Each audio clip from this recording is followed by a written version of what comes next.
Hey guys, and welcome back to another predictions video, and in today's video I'm going to be predicting the Munguia versus Ryder fight. If you are new around here though and you haven't yet subscribed, please do so, like the video if you do indeed like the video, and let's get straight into it. So going into this fight, Munguia is 42-0 with 33 KOs and Ryder is 32-6 with 18 KOs. This fight is for the WBC Silver Super Middleweight title. Munguia's last fight was a win via unanimous decision versus Derevyanchenko, and Ryder's last fight was a loss via unanimous decision versus Canelo. Munguia is 27 and Ryder is 35. Ryder is a southpaw. Ryder's losses have come versus Canelo in 2023, Smith in 2019, Fielding in 2017, Arnfield in 2016, Blackwell in 2015, and Saunders in 2013, and he's been pro since 2010. So, speak about what I've just been saying there. Obviously, this for a minor title.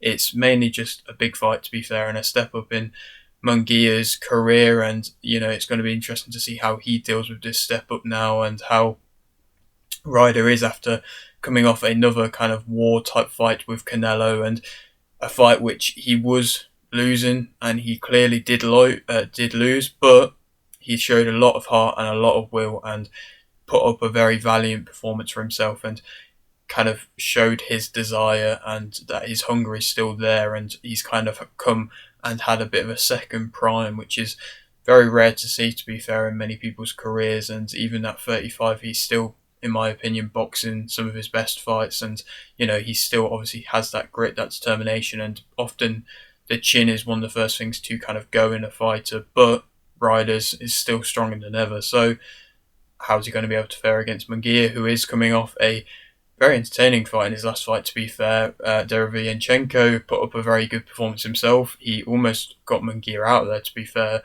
Munguia was hurt at a certain point. I think it was in the 5th, 6th round. But Munguia also had Derevyanchenko hurt in the late rounds as well. And so they both were hurt.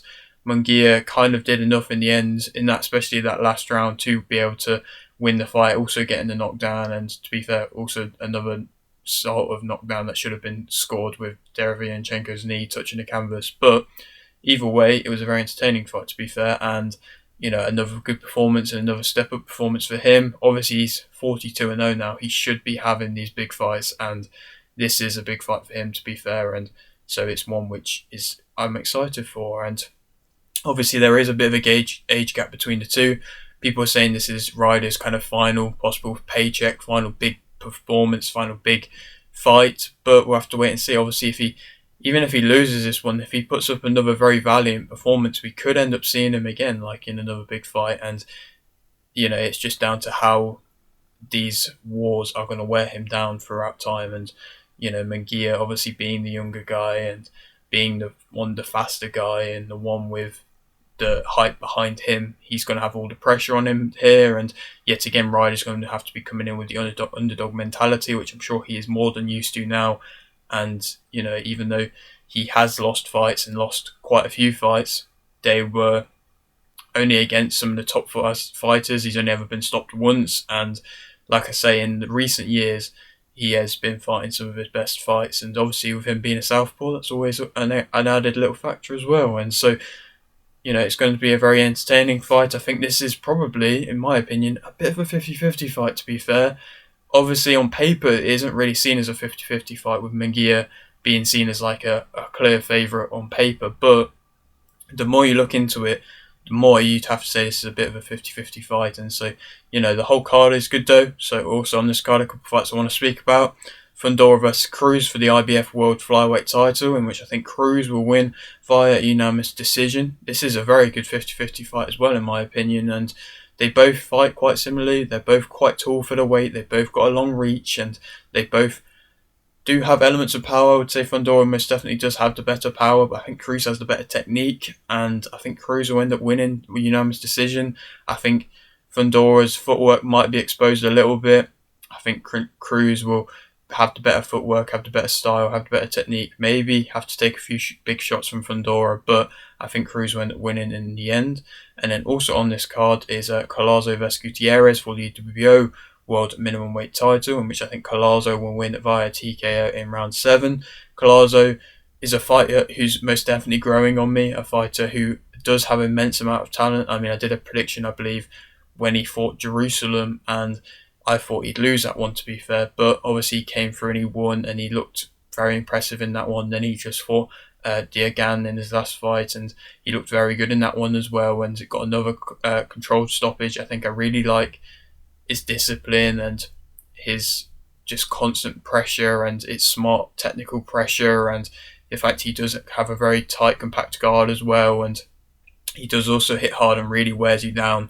He's a very entertaining fighter, and he's a fighter who's going to be able to really tear up the minimum weight division, I believe, and I think Gutierrez is not going to be able to withstand him past 7 rounds. I think he isn't an immense, like, one-punch knockout type fighter, but he really does wear you down and really does break you down, and then I think he'll do that again and get another TK around 7.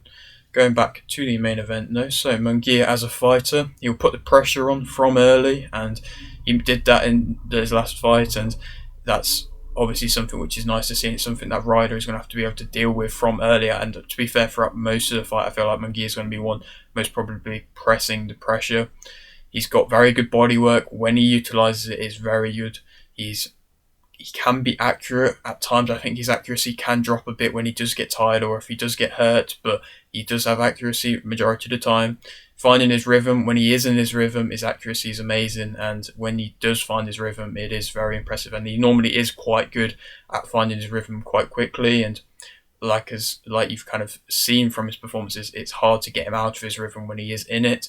But it's just if somebody like Ryder, who is gonna also put on the pressure and also be relentless, he might be able to halter Munguia getting into his rhythm. And like I say, if you can halter it, then it is kind of manageable to an extent. He takes necessary risks, which is nice to see. He's got very good combinations. He's a combination puncher, and he always throws in flurries. He hits every part of the body, every part of the head, every part of everywhere. And so he's like always got that kind of overwhelming type style. He has got a good chin as well, though. I mean, he did get hurt in that last fight, and he did manage to kind of weather that storm and manage to get through it, and then flip the tide, flip the momentum, and then hurt Derevyanchenko. And he has got a good chin, to be fair to him. That is now being shown, which was something which most definitely had to be shown, and people weren't really too sure before his last fight. He moves well, very well. He's got high output. He feints well, and he does hit hard, and he's being talked about as this kind of next Canelo. I don't really think he's quite that level, but it's virtually impossible to be that level, really. Like, that prime Canelo was crazy, and even now he's still very immensely good. And so, but Munguia as a fighter is a very difficult fighter to beat. Negatives about him, obviously this is, in my opinion, his toughest test yet. Ryder's had tougher tests and been able to not necessarily win against them, but being able to get through them. And Munguia is just yet to face somebody at the level which I think John Ryder is at. He forces the fight a bit at times, and then when he does that, he can headhunt and he can forget his jab and he can become impatient, and all them things can happen. And I think it is a lack of discipline, and maybe it's with his age, maybe it's with the fact I don't know, but I feel like at this point in his career, he can't be trying to force fights too much, and he didn't do it too much in his last fight, to be fair. I think he was a bit more patient in his last fight, and it did look like he was improving in that aspect a bit, but he did get Derevyanchenko, like I say, hurt in the later rounds, and then I think he did start forcing the fight a little bit and did start headhunting a little bit, when possibly he could have just kept to his body work and really just been able to close out the show and possibly even gotten the stoppage victory in the end in doing that. He can overextend a little bit at times. He is a bit flat-footed, and he is there to be hit, and he is quite a big quite a big frame as well, and he can get hit. He's not crazily good at. He's got good movement, but it's not like unmanageable. And his head movement, he's not got loads of head movement either. He can struggle against fast movers or angle punchers, and I mean, to be fair, I don't feel like either of them are John Ryder, to be fair, but for fighters who are that, I think he could struggle against them, and it's just we haven't seen it too much. I mean, we saw Derevyanchenko find the angles really well, and that seemed to slow down Munguia and seemed to hurt Munguia, and Ryder possibly could work on something like that, but like I said, I don't know if it's necessarily his style. And then at times, if he does get hurt, Munguia, then hesitancy can come into play, and he can become a little bit hesitant and a bit reluctant to really throw with conviction. But I don't feel like it's too much of a problem yet. And like I say, I don't feel like it's been something that's been shown too much. But Ryder, as a fighter, he's very tough and he has faced adversity in his career. That's something which obviously Munguia hasn't faced too much adversity. You'd probably say he has faced a bit now, but nowhere near as much as Ryder, and he's nowhere near as experienced on a high level as that of John Ryder. He, like I say, is used to being the underdog rider.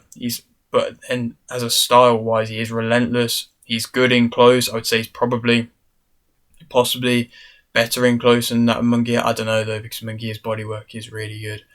I don't know, but he is very good in close.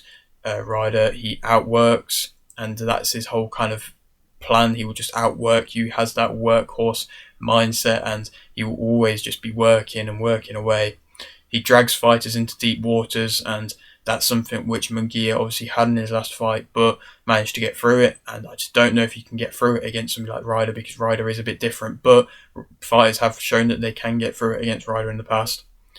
He is physically strong, he's compact, he's durable, he's got great fundamentals, he makes you fight his fight, and I feel like Munguia can't really afford to just fight Ryder's fight and just be standing and trading the whole night. He wraps you up, he frustrates you, he gives his absolute all in fights, and he has that of a high guard as well. So he is quite difficult to land cleanly on, but I think the body is there to be hit at times, and I think Munguia will probably end up utilising that, or hopefully end up utilising that for his sake. The negatives about Ryder, I mean, he's not physically big. He's not as big as Munguia, so Munguia is most definitely going to have the reach on him and going to be the physically bigger guy, so might be able to impose himself in that aspect. He's not especially amazing at closing range. I mean, he does just kind of walk onto everything. Obviously, he's got a tight guard, but he will just walk you down and walk onto things when he is trying to close the range. He's not as technical. He's not really, how do I put this? He's not amazing at anything in particular. I mean, Munguia's got amazing bodywork, and I mean, you'd have to say that Ryder isn't amazing at anything. I think he's solid and well-rounded at everything, but he's not amazing at anything in particular, and that can play a factor when he's skilled, but he's not as skilled as that of Munguia. He is there to be hit. Obviously, when you're standing right in front of him, you're going to be there to be hit. He can struggle against fast counter punches. I think Munguia is fast at times. Counter puncher, he is a solid counter puncher. It's not an amazing counter puncher, and I think he can become a bit flustered on the back foot, Munguia. But I don't know. I think Ryder does struggle against fast counter punches. He's not overly fast either, and we're going to have to wait and see, like I mentioned, if his age and the wars he's been in are actually catching up to him. And you probably have to think at some point they will end up catching up to him. And I mean, to be fair, he can be beating up Ryder, and Canelo throughout that whole fight, he pretty much was just beating Ryder up. Even though Ryder showed that immense heart and that immense will, he was pretty much getting beaten up a lot of the fight. Munguia is the favourite for this fight, and I think that Ryder will win via TKO in round 10. I'm going to go with a Ryder victory. I think he will just outlast the early rounds versus Munguia's early pressure, and then he'll just wear him down continuously, and then Munguia will slow down. He'll become there to be hit, and then it wouldn't surprise me if he ends up taking a knee or something like that, because I think, like I say, their weaknesses have been shown by Munguia now, and I think Ryder is going to be a type of fighter who is going to be able to capitalise on them weaknesses, because he's going to be just always there and always being relentless and just trying to outwork you. And if this was Munguia against a kind of slick counter-puncher type fighter, it could be a different type of fight. But it's not. It's Ryder who is always going to be in front of you. And I feel like Golden Boy are possibly trying to pick Ryder as an opponent who's going to be seen as a good step up, but an opponent who's going to be easy and past his best and past his peak. And maybe he is, but I think he's going to be able to get this one victory and, like I say, be able to wear Munguia down to a win. And then who he could go on to fight next? I mean, the opportunities are kind of endless at that point. And I mean, I've listed people like Caleb Plant, Bealey is another option, or the winner of Belanga versus McCrory, even people like Pacheco. I feel like if he wins this, there's loads of options, and his career continues to go on, and he continues to get these huge paydays. And, but we'll have to wait and see. Obviously, he has to get through this very, very tough test first. But yeah, that is it for today's video. I hope you did enjoy it. Like the video if you did indeed like the video, subscribe if you are new, and thanks for watching.